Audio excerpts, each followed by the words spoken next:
गंगा जी के बोल समैया चरना के पखारे भक्त मैया के कहती गाय के गोबर सा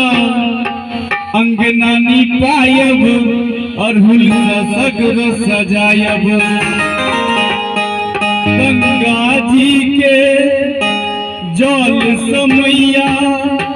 चरण के पखारब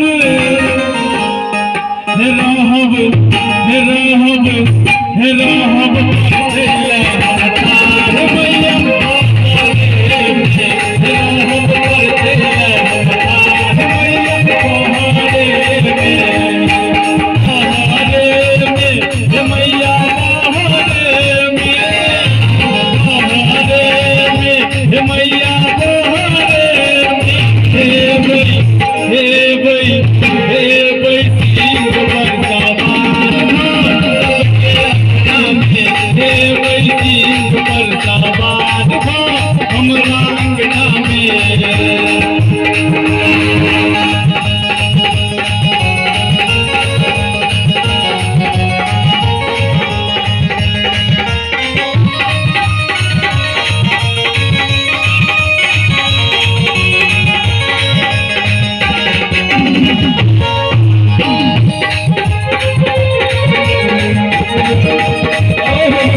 पंडित जी के हम बजा के